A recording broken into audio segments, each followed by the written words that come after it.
Whether you drive a car, need a car, or just occasionally bum a ride with friends, you've come to the right place. Join Jill and Tom as they break down everything that's going on in the auto world. New car reviews, Shopping tips, driving green, electric cars, classic cars, and plenty of great guests. This is the Consumer Guide Car Stuff Podcast. All right, this is the Consumer Guide Car Stuff Podcast. I am Tom. She is Jill. Thank you for joining us today. When you have a chance, check us out at consumerguide.com. While you're there, check out our 2024 Best Buy picks. Also, feel free to stream episodes of the podcast right there on our homepage. I mentioned Jill. She is in studio. She's playing with her phone. One only assumes she's paying attention. What? Yep. She's a North American Car of the Year juror. She is the editor-in-chief of Pickup Truck Plus SUV Talk, and she is a prolific freelancer, so she says. So I say. How are you, Jill? I'm doing all right. How are you doing? I'm good. I didn't have internet this morning. I'm sorry? So I've got these really crummy-looking notes. I know. I should, take a picture of that. And, Yeah. you even used red ink. I love Who uses red ink? I do. You know what? I got in trouble when I sold cars for using red ink. Because that's just bad luck. You don't ever want to be in the red when you're selling cars. No, literally. I know. They used red ink for that. For being in the red. Yeah. Yeah. Yeah, literally. So, yeah, that wasn't good. Anyway, how are you? Good.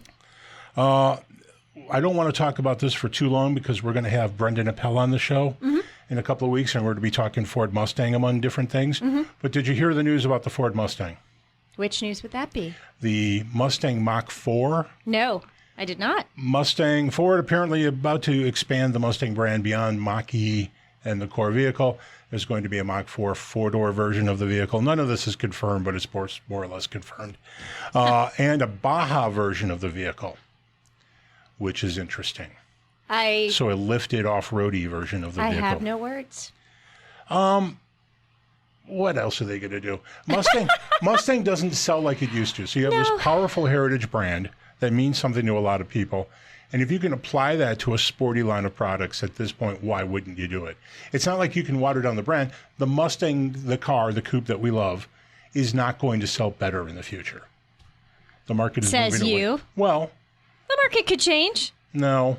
Pessimist. No, it can't. Put positive energy into the universe, Tom. So they might as well just expand the Mustang brand. So we'll talk more about that later. There'll probably be more news about that.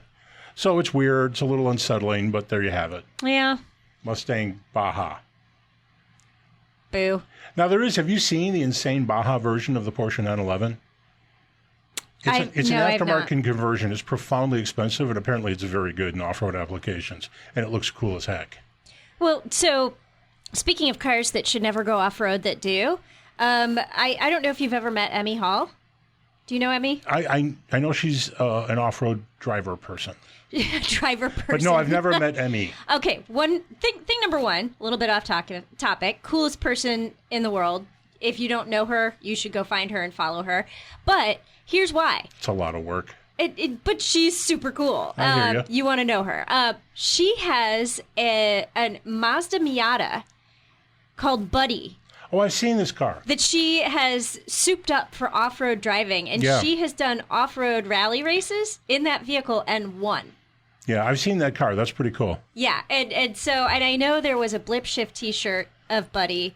I don't think it's for sale anymore, but it was really cool. And so, but yeah, a Mazda Miata off-road, not something that you would ever think could go off-road, but she does, and she wins. I have a framed magazine cover from 1969, 70, something like that, of James Garner in front of an Oldsmobile Cutlass that was modified for off-road use. I think the car was called the Grabber, but I might be wrong. Grabber was a Ford brand, but it's very, very cool. Okay. And that's not a car you'd expect to go off-road.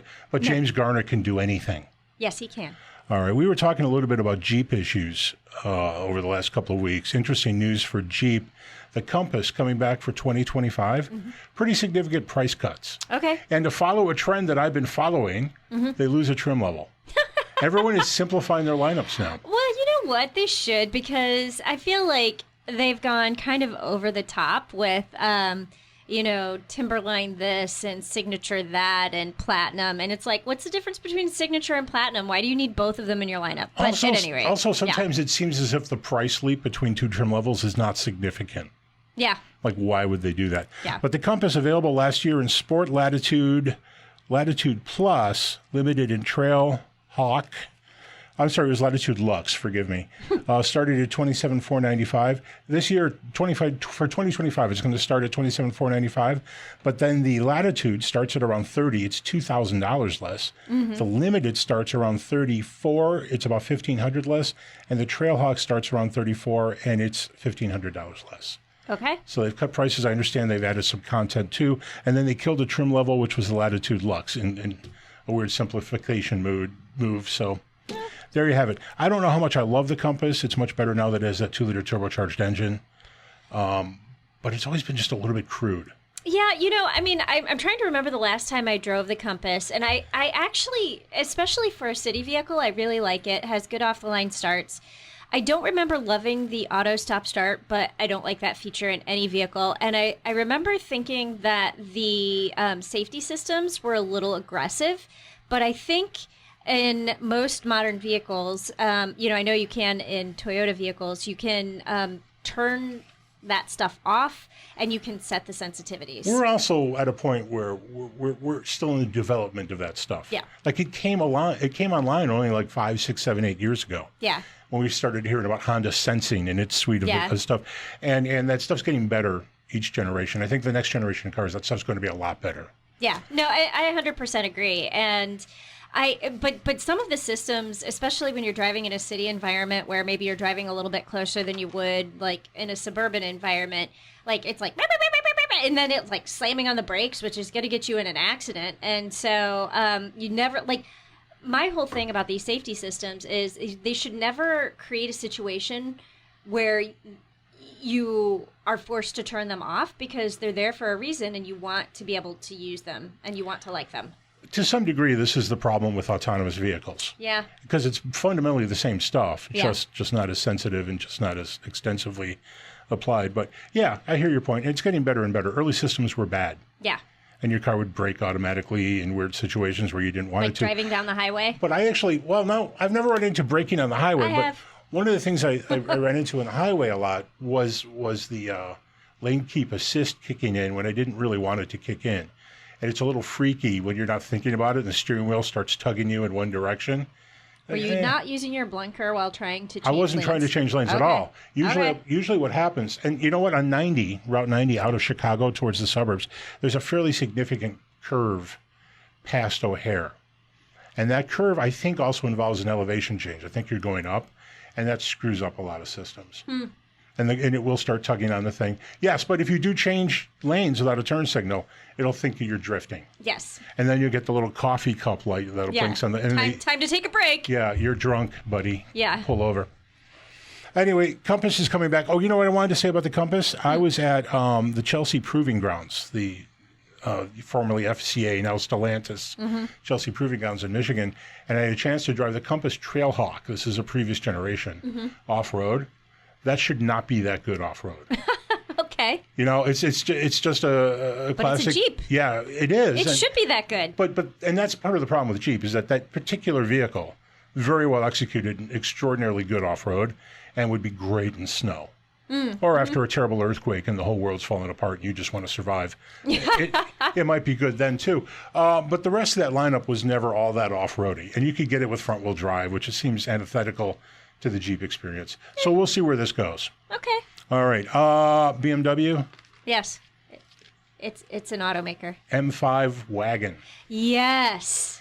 I don't want to talk about this too much, too, because I think Brandon will want to talk about this, but the M5 is back. Yes. With a crazy V8. Yes. With mild hybrid assist. Yeah. Almost, what is it? It's more than 700 horsepower. 717 horsepower. Sadly, just an automatic, but that's the way things are these days. Yeah, that's like Dodge Demon category there. Yes, and probably with a higher top speed. So that's the good news. The M5 is back. The M5 has always been cool. Now the M5 is a supercar, very different from the M5 that I lusted after in the 80s and 90s. Base price, $121 grand. Yeah, I was going to say, and now for the bad news. Yeah, rarefied air. We'll talk more about that vehicle if we get to test one or if one shows up or we read a test drive. But that's very cool. Yeah, no, I have a friend, Motorhead Mama, somebody else you should follow if you don't. who wrote. Who's that? Amelia Dalgard. I don't know that person. She is also super cool. But she wrote a column about. Are you asking these people to follow me? No. All right. Yeah. Let's just move on. But I read her, she wrote a column about why she wishes she had this vehicle when her kids were little, because she would have loved to have had it. Now, which vehicle? The M5 wagon? The M5 wagon. Yeah. But she has been an M owner throughout her life cycles, and her daughters are now young adults, and she's like, I just really wish I had this when they were younger. There's an old joke in the industry about what auto journalists say they want and what people actually buy. And I remember talking to Dan Johnston at Volvo. Yep. And specifically what people wanted was a Volvo wagon with all-wheel drive and stick. Mm-hmm. He's like, people don't want that. Like, you want that. Nobody will ever buy it. You want that. And we're going to be stuck with those on a lot. And you probably want it in brown, Yeah. That is, a wagon, a brown wagon. I think, that is the journalist joke. But the M5 wagon may be a single year, because they're bringing the sedan back too. Yeah. So that might not be here for very long. But they do build wagons for Europe. Mm-hmm. So we'll see where that goes. All right, you just drove one of my favorite pickup trucks. Mm. Are you still in it? No, I am not. Okay. But tell us what you drove. Yeah, I had the 2024 Honda Ridgeline TrailSport, and this is such an interesting little truck. And truck boys hate this truck because it's unibody construction. It's the only midsize truck out there that is unibody construction. And no, the Ford Maverick and the Hyundai Santa Cruz are not midsize; they are compact. So don't argue with me about that.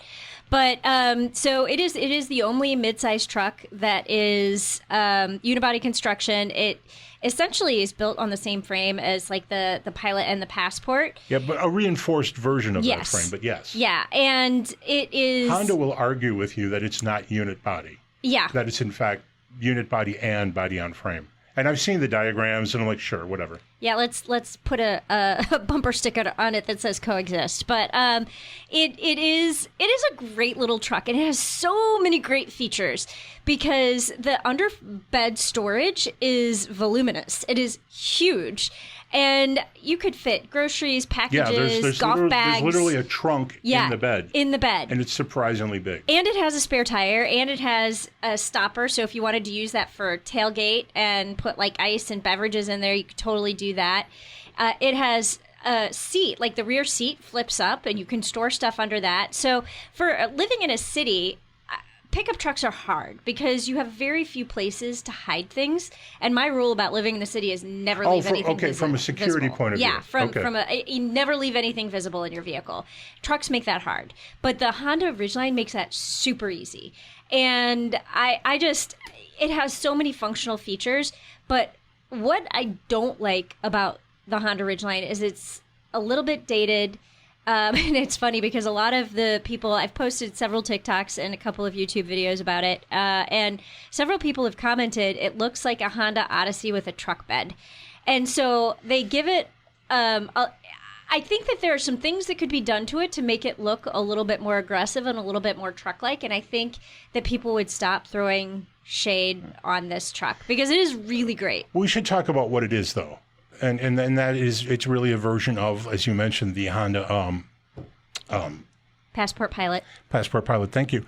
And as such, it rides and handles very well. Yes. It's also quiet. It is. The drivetrain is excellent. Yeah. Not especially fuel efficient, given that it should be more fuel efficient than the other vehicles. But if you do not need the towing capacity or the payload, why wouldn't you get this? And most people don't need it. Yeah, they want space to put bikes in the back or little off-road, bikes. They want space to go to Home Depot and put plywood in the back. This can do all of those things. Yeah, and if you're trying to pretend to be sporty, this is a vehicle you can just leave a rack on the roof all the time, so it looks like you move kayaks or bikes or something.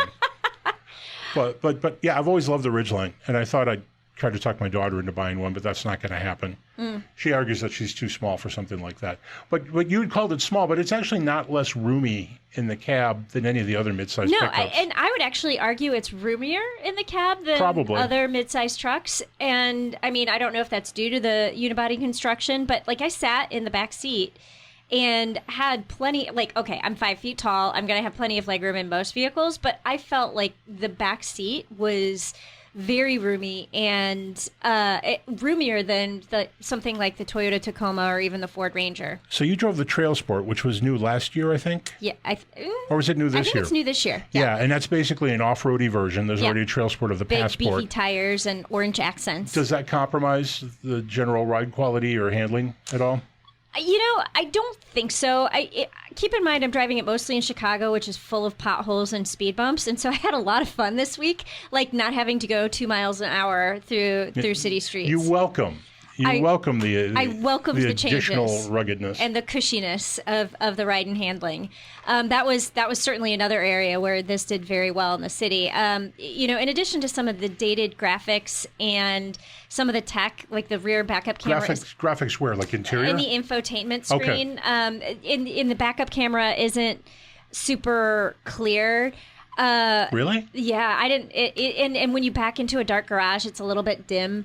There are other things that are brighter and give you better visibility. So, I mean, those are a couple of the dings that I had against it. And the turning radius. So I'm in a, right now I'm driving a Canyon AT4X. The turning radius in that is amazing.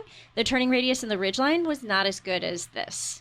So Canyon AT4X, that's GMC's midsize truck in serious off-road. Serious off-road. Because they do an AT4 and an AT4X. Okay, just to clarify. So for 2025, the Ridgeline loses a trim level. Okay. And those are probably showing up on lots now. Yeah. So they lose the RTL Plus, but there's a very expensive package, which I think is new for 2025 on every single trim level. And it's basically what the TrailSport brings in terms of real equipment, the Adventure package brings in terms of real looking equipment. Okay.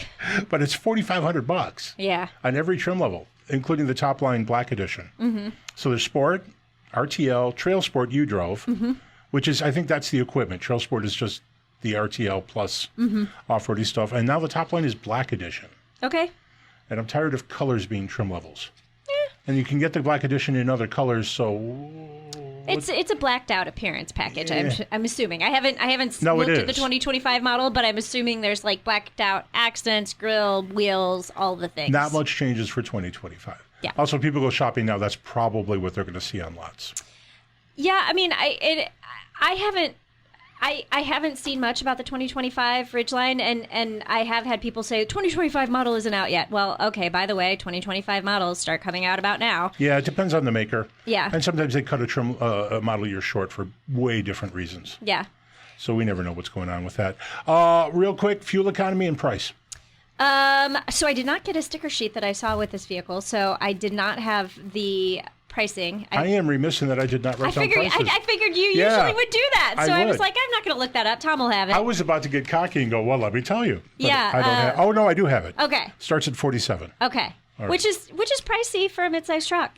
The Ridgeline has gotten pricier. For a base price, that is. And the entry pricey. level is $42 with destination.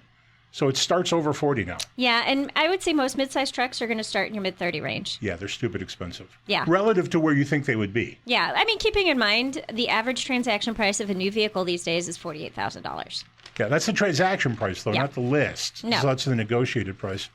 And we're talking list price here. All right, and do you know what you got for fuel economy? It wasn't good. Never good. I do want to say something, though. Of all the trucks I've driven so far that are available right now, all the midsize trucks, and I have not driven the Fords yet, the 3.5 liter V6 in this thing is a honey. It is smooth, it's torquey, it's great around town, and the transmission works well with it. Yeah, my average fuel economy was 19.8. Not terrible. Not terrible, but... For driving a relatively capable pickup truck in town with all-wheel drive. Yeah. Yeah. All right, there it is, Ridgeline. General, just forward summation. I like it, but I wish it was more tech forward. That's way more words than 4. Not way more, just a couple. Okay, we didn't talk about this earlier, but I'm excited. We have Lerl Turner. Yes. Of Stellantis joining us. She's the Vice President of Advanced Colors and Materials. Yes. We're talking colors. We are. And I love Lerl, and I love the conversation we're getting ready to have. Have you met her offline? I have not. Oh, okay. I haven't either, but she's been on the podcast before. Yeah. And she was awesome. All right, we're going to take a break, and when we come back, we're going to talk car colors. Stick around. Questions or comments? Drop us a line at carstuff@consumerguide.com. That's carstuff@consumerguide.com. Welcome back to the Car Stuff Podcast. All right, we're back. This is the Consumer Guide Car Stuff Podcast. I'm Tom. She's Jill, and we're going to be talking color. Yes. But before, give me a hand here. You were on X Twitter. I am. Thank you, Jill. Yes. I'm Car Guy Tom on Twitter. Basically, that's it. I found some really cool JDM cars this weekend. That's Japanese domestic market for kids not in the know. Really weird stuff, and I don't know why, but there's a car lot up in Barrington, Illinois. Okay. Northwest of here, full of those cars now. So I think someone else bought this place and started stocking those. Okay. But that just means there'll be more fun stuff on the road. All right, Jill, you and I have been talking about something for a while. Fun car colors. Yes. And we've been seeing really good car colors for like the last 5 years, like the last generation and a half of cars. But they're not on dealer lots, which is super annoying because people are working hard to bring color back into our lives. Hallelujah. And yet we're not seeing those colors. And one person who may be frustrated by that slow progress is our guest today. She is Lerl Turner, and she's the Vice President of Advanced Color and Materials at Stellantis. Lerl, how are you today?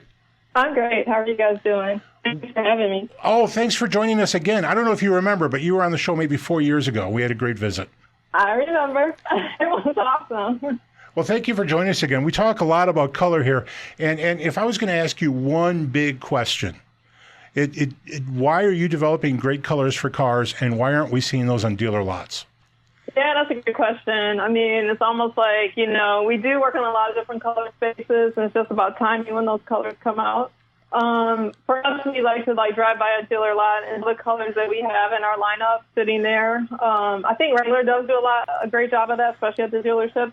It just comes down to timing and what the dealers are ordering to put out there on their lot. So it'd be great if they did order all the colors that were available, but then it also comes down to really the timing of when those colors are painted at the plant facilities.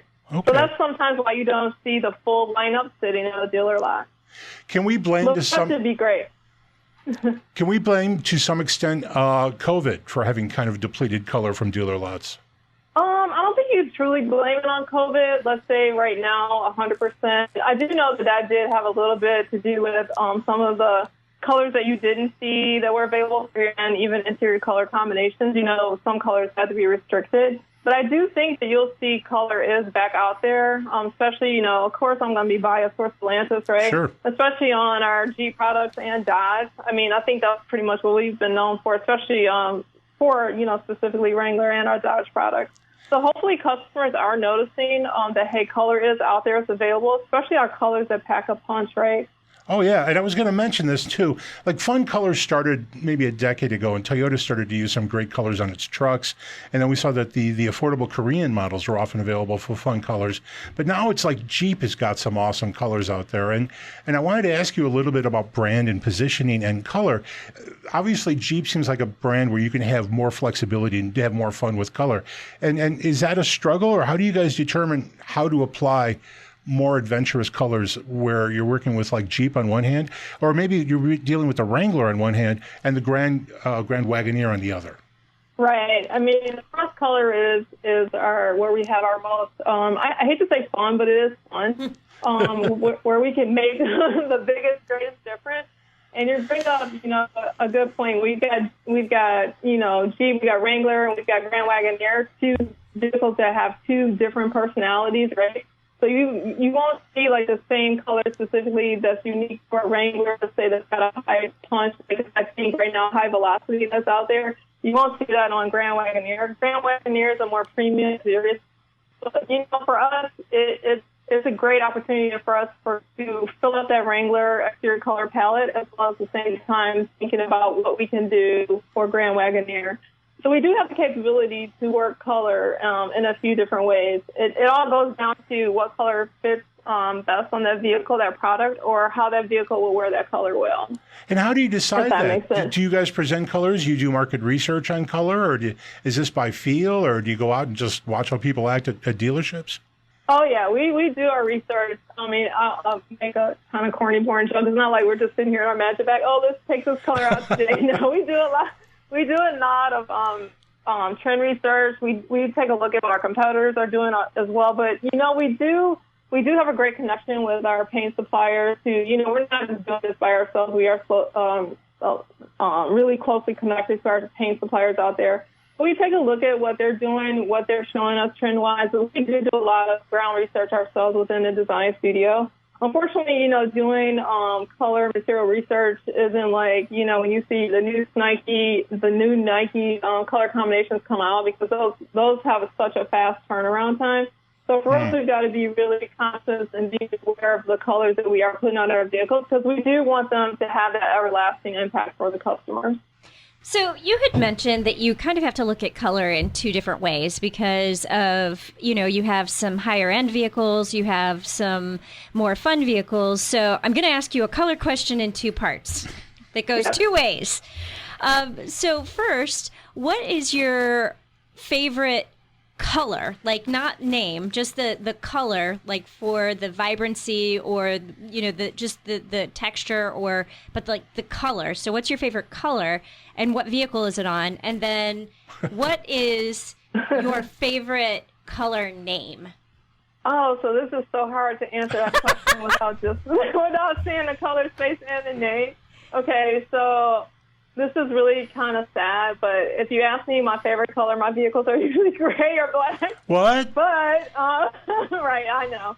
But so it's hard for me to say. We have so many great color spaces out there. For me, I think the blue areas are really great. The red, I think last time we actually talked about a red color space.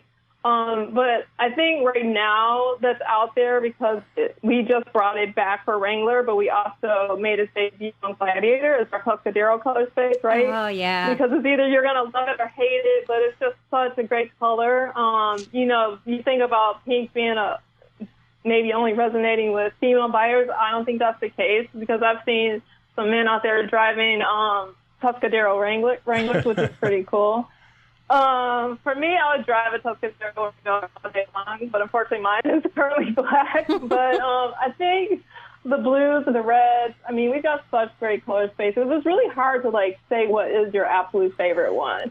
Because even some of our solid, more stealthy colors, like our Sting Gray, I know we talk a lot about Wrangler right now, but you see that on Wrangler too. It's pretty cool. It has a different personality to it. So I think each color has a different impact or meaning, but it's just hard to say what's the favorite one. It's like picking a favorite child. Yeah, right. You can't do that. So my school is going to get hurt, but we don't have favorite kids. Right. We do listen to our customers, though, especially the Jeep community and Dodge community. They are not shy about telling us, hey, what colors they would like to see brought back into the lineup. And we do listen to them. We've done that a couple of times, or not just a couple of times, but just recently. We brought back Bikini. We brought back Tuscadero for Wranglers. So we do listen to our customers out there. Well, Cheryl, I need you to confirm something for me just because I'm old and I want this to be true. But the Tuscadero reference is, in fact, a reference to the TV show Happy Days. I can't say or deny, but... Pinky Tuscadero! We were influenced, so I don't even know if I was old enough when the show came out. I'm kidding. I am old enough. I was not old enough. And I celebrate all things that were produced by Gary Marshall. But I did want to talk about some Wrangler colors here. Wait. She didn't tell us what her favorite color name was. was. I'm sorry. You are pimping my question. Oh, my favorite color name? Oh, I would actually have to say right now it is Tuscadero, but one that really I do really like is Earl. Because when you hear Earl, you're like, what? Is that a color? No, yeah, I really like the name Earl. That was one of our solid colors that came out that, again, looks great on Wrangler. But I do like Earl, but Tuscadero is pretty out there right now. So okay, so I don't know what color Earl is, but if I had to guess, I would guess it's gray. No. Oh, it's kind of it's in that gray family, but it's more of a green gray, a minty green gray. It is. Okay. It is a pretty color. Actually, Cheryl, I was building a Wrangler 4-door today, a Willys, and I was going through the colors, and I just took note of some of the ones that I loved, and all the Wrangler colors right now are pretty good. Mm-hmm. They're pretty good, even the gray tones. But Earl is a great color. Anvil is a great color. Okay. Yes. And that was a fan favorite also. Not to interrupt you. No. Hydro Blue is fantastic. One of my favorites is Sarge, which looks great on the wheelies, especially with wheelies graphics. Yeah. And then I mentioned Tuscadero. I would not drive Tuscadero, but I would let my wife drive it. I would have it in my driveway. Real men wear pink, Tom. No, they don't. Yes, they do. Oh, come on. I just thought I saw a lot of men driving the Tuscadero Wrangler. See? And then which one is your favorite? Me? I would totally go with Out of that Sarge. lineup. I would totally go with Sarge. Sarge. Yeah, like Sarge is a great color space. Yeah, a matte green is a fantastic color. Now, I've got two other colors here I want to ask you about. First of all, are you responsible for the American brands or all of Stellantis internationally? So, really, NAFTA, we have, of course, we work closely with our global teams, so we do work with them as well, but primarily the NAFTA exterior colors. Okay, because I had a question for you about Alfa Romeo. Should I defer that? Yeah, let's defer it. Okay. You could try. All right.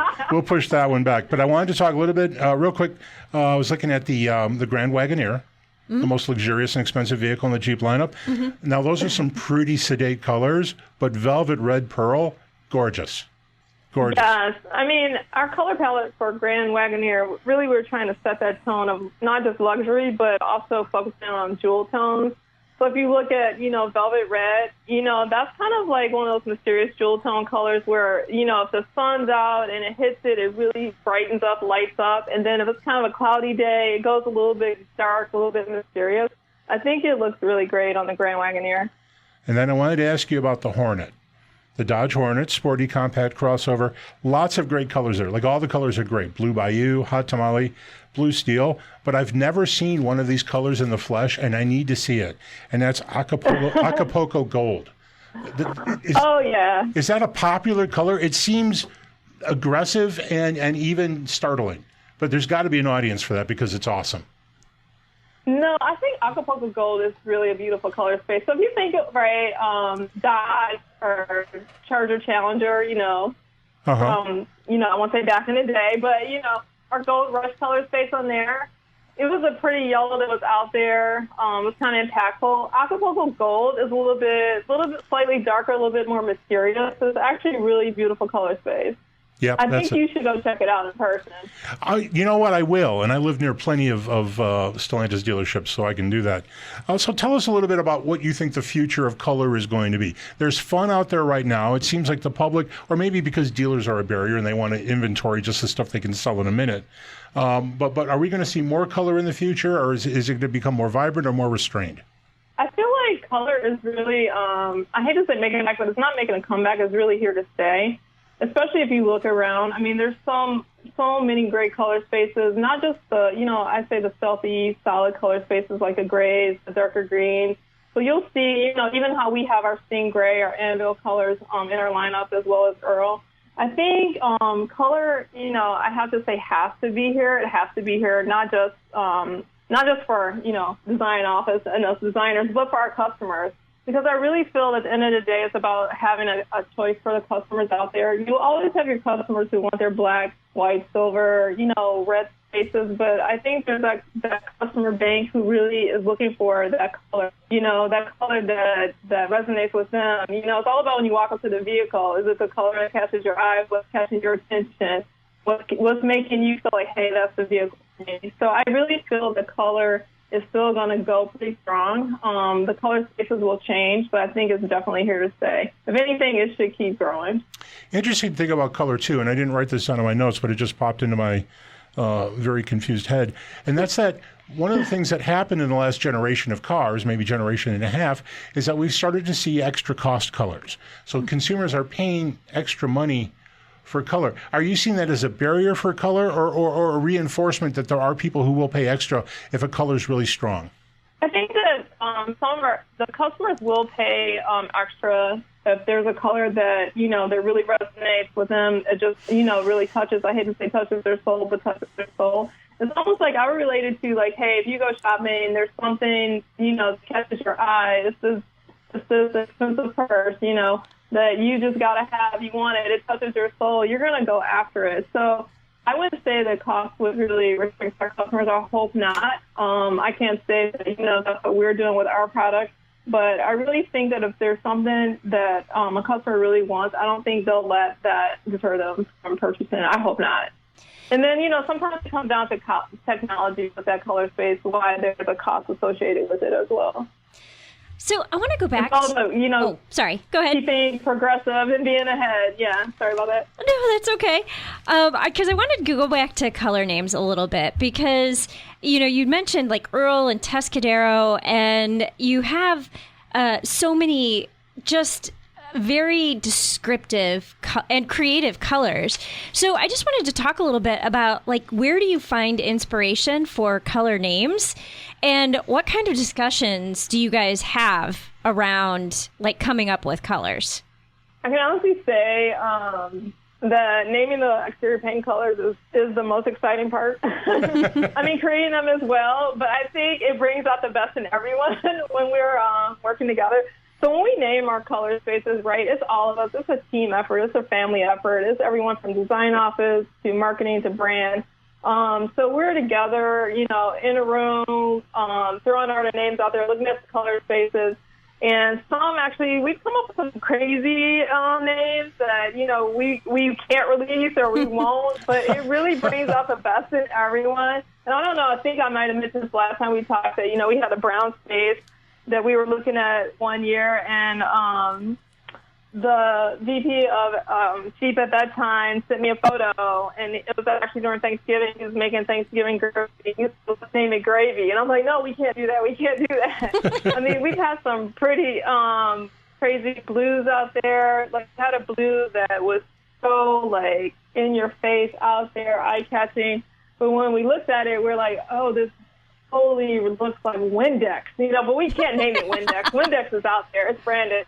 We do have, I hate to say we do have fun, but it also just brings all the different teams together, too. And we're, it is the best part. That's cool.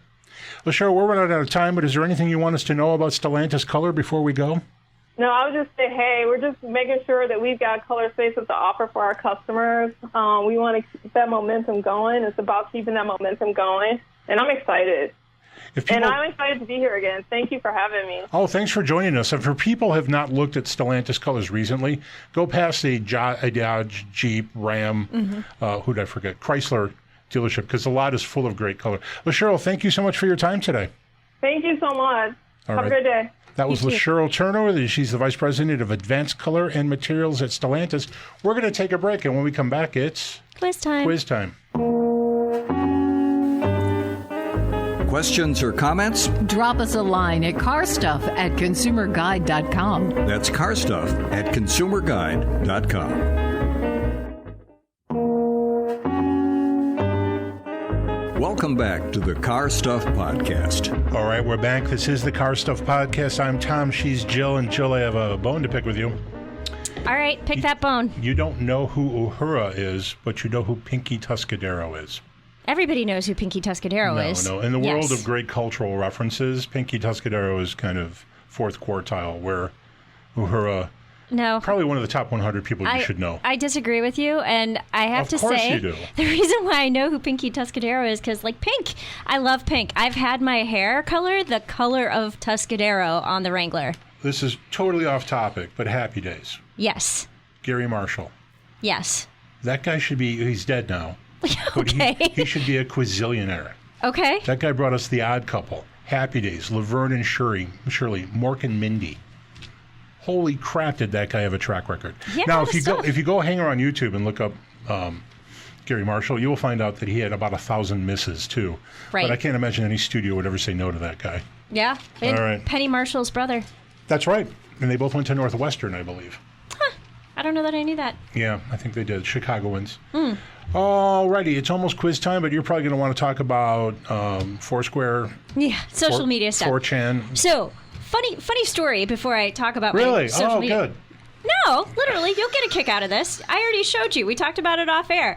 I took a picture of the donuts for today's show, and there's 3 of them. Cinnamon twist, chocolate. I think that's called butter crunch. Yes. Okay. So I took a picture of it, and I posted it on Facebook, on my Facebook page, and said, which one do you think I will choose? If you know, you know. Listen to the show live now. And I put a link to the Listen Live. Facebook removed it. Weird. I know. They essentially said that I was asking for likes or something, and I was like, no, that is not what I was doing. Weird. Yeah, so I will post on my Facebook page, repost the picture of the post and the donuts and all that stuff, and we'll see if Facebook removes it again. Yeah. But it's too late to listen live. If I had you are a guess, on and Facebook. I believe I'm correct. So. Yeah, you are correct. But please feel free. I mean, think in your head, which one do you think I will choose? At the end, we will talk about that. All right. But social media. Yeah. Jill Ciminillo, Car du Jour, TikTok, Instagram, Facebook, LinkedIn, YouTube. All the things. There you go. Yeah. All right, it's quiz time. Yes. If the quiz goes roughly, it's because I lost my internet today, and I had to do this by hand. In your red ink. And as you noted, I did it in red. By the way, doing it in red is terrible if you're working at night. Okay. It's worse. Do you need me to hold it back the here red for you? on white is working So fine that in you here. can. Okay. I'm Although like the pink highlight went terrible, Oh, you did red and pink. and I basically crossed stuff out. But Tom, real men don't use pink. All right, today's I'm just gonna topic put is. that out there. Yeah, thank you. You're welcome. Today's topic is 1 or 2. Okay. Really simple. Not simple. It is. You just need to tell me which costs more. Okay. Are you ready? Okay. 1, Dodge Durango GT Plus, or Okay. 2, Chevy Trax LS. You're evil. 1 or 2. I'm going to say one costs more. The Dodge Durango? Yes. You are correct. The Dodge Durango GT Plus lists for $49,590 with destination. 2 Chevy Trax, base trim level, front wheel drive, $42,990. You are on the board. All right. Actually, that wasn't even close. That does make the Trax seem like a heck of a deal. And Yeah. it is. And it is. Yeah. Yeah. I didn't realize that Car and Driver named its favorite small crossover. Well, you and I have had this conversation before about the Trax. It was not last year, but the year before, the most surprising vehicle that I drove and loved. And it's roomy. Yeah. It's roomy. It's refined. I wish it was available with all-wheel drive, but you got to go up to the Blazer. Or Trailblazer. Yeah. Which is still a pretty good deal. Yep. All right, you've got 1 point. You're going to do okay. Here are the rules. 5 questions plus a bonus question. You need 3 total. Yes. All right. The bonus question, of course, always directly related to the topic of the day. 100%. All right, ready? I'm going to have a bonus question for your bonus question. 1, 2024 Lincoln Nautilus Black Label, Okay. or 2, 2025 Camry LEs. That's the cheapest Camry.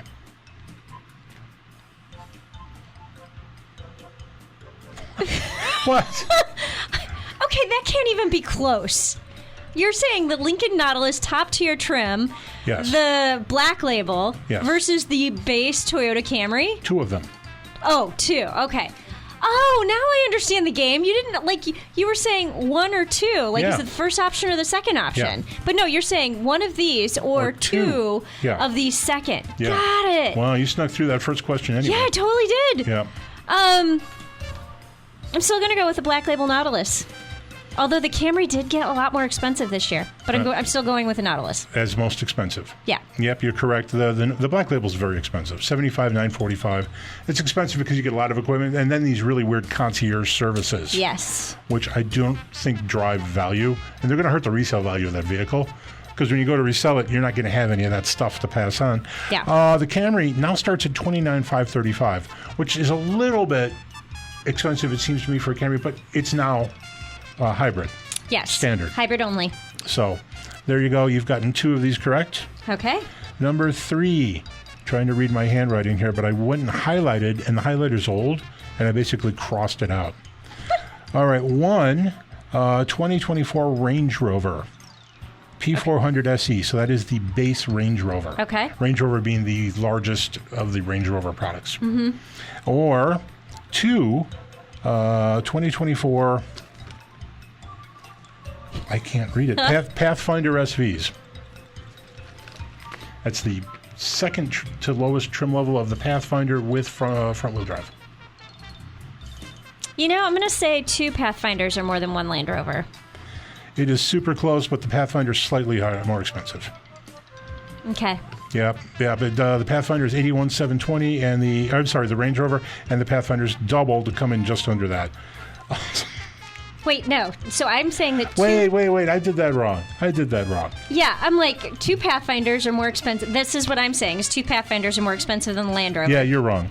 Okay. Yeah, no. So the Land Rover is more But I had expensive. the number wrong. It's 81,720 for 2 Pathfinders, $109,000. Got it. Yeah, Okay. for the Range Rover. Okay. Range Rovers are expensive. Yeah, they are. Wow. And they sell Yeah. a fair number of Range Rovers. They are expensive, and the reliability is less than awesome.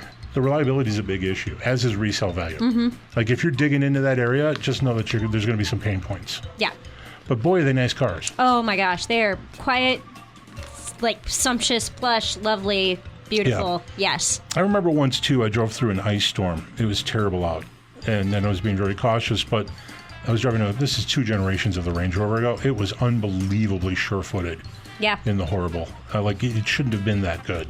Yeah. So it does what it's supposed to do well. I mean, interiors are beautiful. The sound systems are usually beautiful. Everything about ride and handling, surprisingly good. Just expensive, bad resale value, and they have reliability issues. All right, so what have you got here? 3? 2. You've got 2. Oh, you're getting into trouble. No, we've got 2 questions left. All right, the 2024 Bronco Sport, 2 of them, or 1 Kia EV6 GT line. You said so. Bronco Sport, what? Oh, I'm sorry, the Big Bend, which is the cheapest version. Bronco Sport, which is knocking the Escape out of showrooms. Yeah. The Ford Escape is going away. God, I'm trying to think of what the base price for the Bronco Sport is. And then I'm like trying to remember the GT line. You know, I'm gonna go with the 2 Bronco Sports. More expensive? Yes. You were correct. They come to $61,280. The Kia EV6 GT line is $54,275. Now you've won. Okay, yeah, because I was thinking the GT line was around 55, and then I was guessing that the Bronco Sport was around 30. So, Yep. woo! Yep. All right, you're going to get this one easy. Which means I'm not going to get it. 2 Wuling Hongguan Minis or 1 BYD Seagull. Which is more expensive? Uh-huh. The Minis, not the BYD Seagull. No. It's close, though. The Wuling Hongguang Mini is $4,730, so 2 of them is $9,460. And the BYD Seagull, last check, is $9,700. Okay. And just to finish a conversation we had before about the BYD Seagull, its range is listed at 190 miles, which is pretty good, but that's China. WTLP comes to about 150 miles, EPA number. Less than so ideal. it's still pretty good for something that's $10,000. Yeah. All right. I got a question that's near and dear to your heart. Are you ready? Is it about running? It is not about running. It's about Indianapolis. Okay, that is also near and dear to my heart. You're from Indianapolis, where you've got no one to listen to the show. Yeah, I'm a Hoosier. It's you were my vice presidential pick, and you haven't gotten me Indy. That's when you select a VP. Oh, you usually yes. do it to Sorry. get voters in that. Yes. So, got it. Yeah. I finally get your reference. All right, are you Yeah. ready? Indianapolis, you know it. I kind of know it. You go there. I haven't lived there for a long time. I just need you to tell me which of the following is not a suburb of Indianapolis. Oh, great. Okay. Are you ready? Greencastle, Liston, Eakin, or Ferris Creek. One of those is not an Indianapolis suburb. I know Greencastle is. Okay, I'll just cross that off for you. Yeah. At least I'm pretty sure it is. I know Greencastle is in Indiana. Read the last 3 again. Liston, Lizton, Eakin, Ekin, or Ferris Creek. Ekin? Ekin. Ferris Creek. I'm pretty sure Liston is a suburb. Okay, I'll check that off for you. That leaves Liston. Or no. Liston is the one I think is. Oh, okay, and Ferris Creek. So Ferris Creek and what was the other one? Liston. No, Liston is the one that I think is. Oh, then was it Ekin? Yeah. Oh, okay. So how do you spell it again? Ekin. Indianapolis suburb. The exciting suburbs I'm going to of say Indianapolis. neither of those. Greencastle is justifiably a suburb. I think the others are like little, like they don't actually exist kind of towns. And somebody in Indianapolis is listening to this and they're like raising their fist to the sky right now. I'm gonna go with Ferris Creek. Is fake? Yes. It is fake. What's hilarious about it is I made it up, and it turns out it's a suburb of San Antonio. Okay. I was going to say, I know there's a Ferris College in Michigan. Yep. So Greencastle is big, 10,000 people. Yeah. Liston is about 500 people. Eakin about 800 people. Some of these might be a little bit far out for suburbs, but they're definitely near But Indianapolis. can it be a suburb? Like, is it really a city or a suburb if there's only 800 people who live there? Well, it's definitely a suburb. Eh. There's some small ones around here. McCook. Are you familiar with McCook? I've heard of McCook. McCook, Illinois, Chicago suburb, is basically a train yard. I think like 6 people live there, and there's a bar. Well, every good suburb has to have a bar. I have been to that bar. Okay. All right, we have 6 minutes left. Can you talk about your eBay experience in a few minutes? I will try. All right. So I did In the meantime, I'll just make motions to rush you. Yeah, and I'll just close my eyes and ignore you.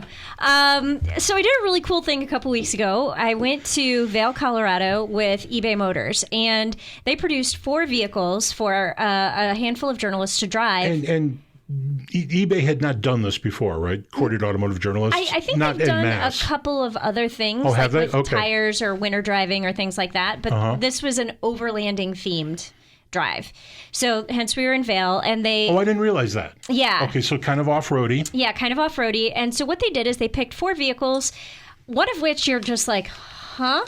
And then the other 3, you're like, oh, yeah. I see those as off-roady vehicles. So the first vehicle was a 1999 Jeep Cherokee that they actually bought on eBay. What year? 1999. Well, that's cool. And then they outfitted it with tires, suspension, roof tent. They really kitted it out with some cool stuff. They had like a tent, or not a tent, a kitchen, like a camp kitchen, and it was like in a box that came out in layers. It was really cool. So 1999 Cherokee, that's still the old original Cherokee. Old by being like personal 25 use. years old. Yeah, there were things called Cherokee before that. That was a serious off-roader. Yes. Very collectible now. And I want to say it had like a little bit of a lift. They bought it on eBay for like $2,000. They probably spent like $10,000 or $20,000 like adding kit to it. I haven't looked at the price sheets yet, but they really kitted it out. It did great job off-road. Setting it up camp was 10 minutes to get the kitchen out, the camp tent, the tent on the rooftop tent and all that. So the point here is that this is all stuff you can get for your vehicle. Yes. And so through eBay Motors. Yeah. So then I'll go through the other 3 vehicles really quickly. So they had a 2009 Lexus GX, a 2024 Toyota Tacoma, and then this is the one that you're like, 2022 Porsche Taycan. Cross Turismo, so like the wagon electric Porsche, and that one they put tires on wheels and then a rooftop tent, and we didn't like go into any gnarly terrain. But no lift kit. No lift kit. Okay. But they have gravel mode on that vehicle, and we went on some gravelly roads, some rocky bits, and pulled out the rooftop tent, and it was just kind of a cool thing. But yeah, so the point of all this is you can go to eBay Motors and you can create a garage for your car. So if you have a 1999 Jeep Cherokee, you can type in 1999 Jeep Cherokee, and then it will list all the parts that are available that will fit your vehicle, and you can kind of put those parts like in your garage, like on your wish list. Okay. And then have you done this? I haven't, but I'm going to for our GTI. And yeah, that's a good car to do that for. Yeah, because I eventually, if my husband doesn't kill it, I want to turn it into a track car.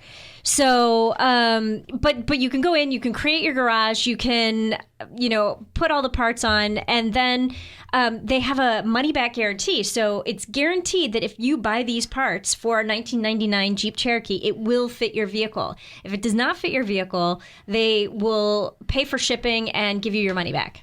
I played around on eBay Motors this morning. It's a very strange place because it's a very broad place. And I didn't know what I was looking for, and I wasn't looking for off-roading accessories. And the first thing that popped up, and this is not first, but among the first things, and this is truly frightening, Okay. Was a rebuilt motor for a Volkswagen Scirocco. Google is stalking you because you've talked about your Scirocco too much. Also, $4,000 seems like a lot. Maybe not. Yeah. I feel like my boss, Tim, at pickuptrucktalk.com put a new engine in his like 1960-something Chevy, and it was... The Swede, he calls it. Yes, into Swede, and I want to say it was like $10,000. Oh, I need to know more about that engine. That's a lot of money for a pushrod V8. Anyway. Oh, no, he bought like, I think, a modern engine. Oh, okay. Yeah. But that's just an awful lot of money for a 2-valve V8. But they might have been built or something. There might be stuff I don't know. I feel like he also changed the transmission too, which was very sad because it was a manual and he turned it into an automatic. Yeah, it would be hard to keep a manual running attached to a modern V8. All right. eBay Motors, cool? Yes, it was really cool. That's cool. If you were looking to modify your vehicle, if you're looking for floor mats, roof tents, anything to accessorize your truck, your car, I strongly recommend that you check it out because it's really cool and the money back guarantee is phenomenal. That's cool. Yeah, I don't think people think about car parts when they think about eBay. No. All right, guess what we did? We had some really great conversations We today. did. Ran out of time, largely because you talk too much. You talk too much. But a review said so. Big thanks to... we don't know it meant me. I'm sure it did. Big thanks to Lerl Turner of Stellantis for talking to us about color. Yes. Thank you, Jill. Thank you to producer Randy and the good folks here at Talk Zone. Let's talk more about cars again Next week. Remember to check us out at consumerguide.com. The Car Stuff Podcast is produced by J-Turn Media. To advertise on the show, please drop us a line at carstuff@consumerguide.com.